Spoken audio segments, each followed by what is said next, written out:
It is morning here, so there's no news to speak of yet. But there will be. It's clear as crystal that the root of all evil is exactly that, and those in whom it is blooming are the enemy of humanity. The bankers are the problem. The bankers manufacture recessions and depressions to exert a greater control over social and political structures. The bankers create and finance the wars on both sides of the conflicts. The bankers orchestrate famine, poverty, and want. The bankers control the policies that control the media and the education system that is operated to maintain ignorance in the public so that they can be shorn like sheep. The bankers launder the drug money and keep drugs illegal. The bankers are the problem. The international banker is the scum of the earth, and they have to be brought to account. What will accomplish this? There are several possibilities. One of them is a real run on Wall Street, where the public goes into their offices and dispenses frontier justice on their person. The other is some kind of cosmic intrusion of forces that I won't begin to speculate on. And the other is some kind of financial miracle in which they actually wind up broke. But I don't know how something like that would work.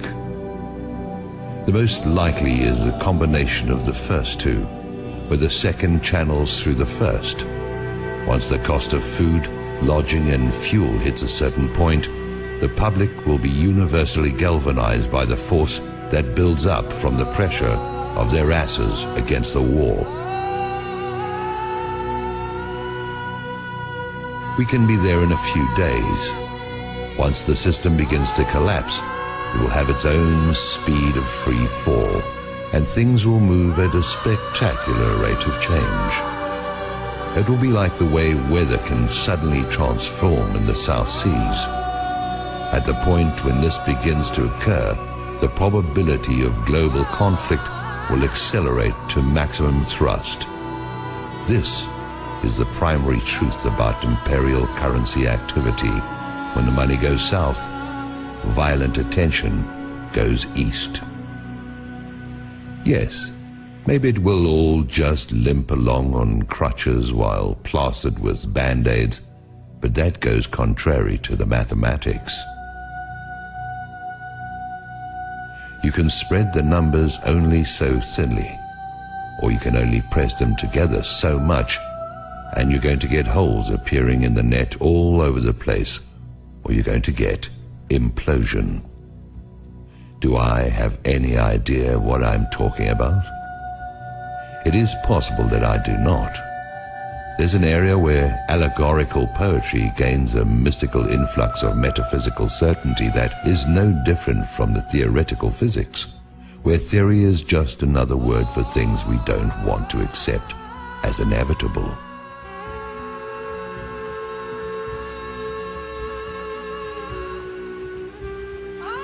Maybe freedom's just another word for no one left to screw.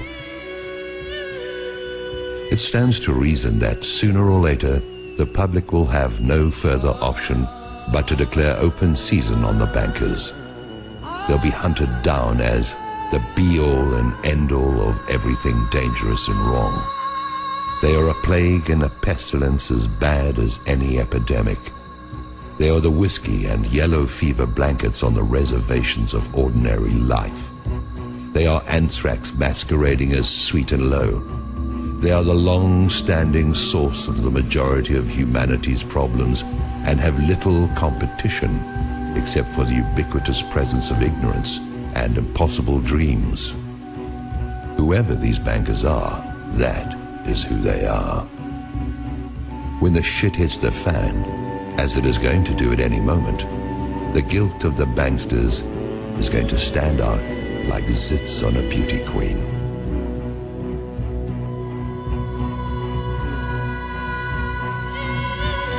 The transformation in the mind of the public is going to be immediate. People watch the news, and although it is nothing more than garbage and lies, the players have all been seen there.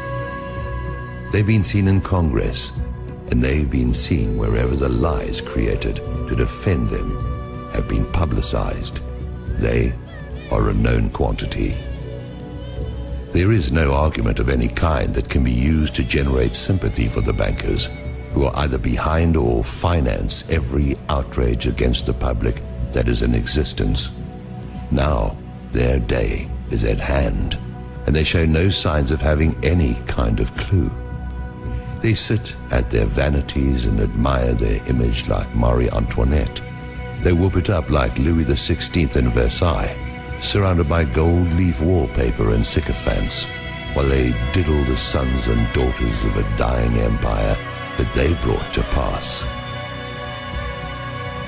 There is mercy to be found here, but none of it can be for the banksters who have acted with none in their intentional efforts to beggar, mutilate, maim and destroy anyone and everyone who is not them. That mercy is for the public who, like Lefty, only did what he had to do. I try to get my heart and head around it. I try to see an out for everyone, but the only out I can see for the banksters is out of our lives, and marched still living through the gates of hell where they can reunite with the banker-in-chief. I'm not the judge or executioner. I'm an observer who's never had enough money to even think about the banks in the first place. Now the bankers tightly grasp what is going to turn into flaming coals in their hands. Judgment is going to cry out from the earth they walk upon and have plundered at will. That will is now going to be drained away into fear and apprehension. Their fortress walls are going to fall away. Their protectors are going to turn on them. Their holdings are going to dissolve and spill from their fingers like a handful of sand.